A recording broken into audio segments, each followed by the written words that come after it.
తాను నికాసైన ఉద్యమకారుణ్ణి, ఫైటర్ను, ప్రజల కోసం ఎన్నిసార్లైనా జైలుకు పోయే దమ్మున్న నాయకుణ్ణి. నన్ను విమర్శించే అర్హత కోమటిరెడ్డి సోదరులకు లేదని మాజీ మంత్రి సూర్యాపేట ఎమ్మెల్యే జగదీష్ రెడ్డి అన్నారు. గురువారం నల్గొండలో ఏర్పాటు చేసిన మీడియా సమావేశంలో వారు మాట్లాడారు. గురువారం నల్లగొండలో ఏర్పాటు చేసిన మీడియా సమావేశంలో మాజీ మంత్రి సూర్యాపేట ఎమ్మెల్యే జగదీష్ రెడ్డి మాట్లాడుతూ, నేను నికార్సైన ఉద్యమకారుణ్ణి, ఫైటర్ని, ప్రజల కోసం ఎన్నిసార్లైనా జైలుకి పోయే దమ్మున్న నాయకుణ్ణి. నన్ను విమర్శించే అర్హత కోమటిరెడ్డి సోదరులకు లేదన్నారు.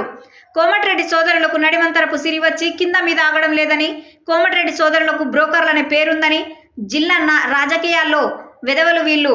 నల్లగొండ జిల్లా అన్నదాతలను మోసం చేసి సాగర్ నీళ్లను ఆంధ్రకు అమ్మి అప్పటి సీఎం వైఎస్ఆర్ వద్ద ముడుపులు తీసుకున్న వెధవలు కోమటిరెడ్డి సోదరులు అన్నారు. వైఎస్ ఇచ్చిన భిక్షతో బ్రతికినోళ్ళు వీళ్ళు కేసీఆర్పై అవాకులు చెవాకులు మాట్లాడుతున్నారని, జాగ్రత్త బిడ్డ, లాగు విప్పి కొడతాం, నోరు అదుపులో పెట్టుకోవాలని హెచ్చరించారు. కేసీఆర్ జోలికి వస్తే తన్ని తరిమిస్తామని మండిపడ్డారు.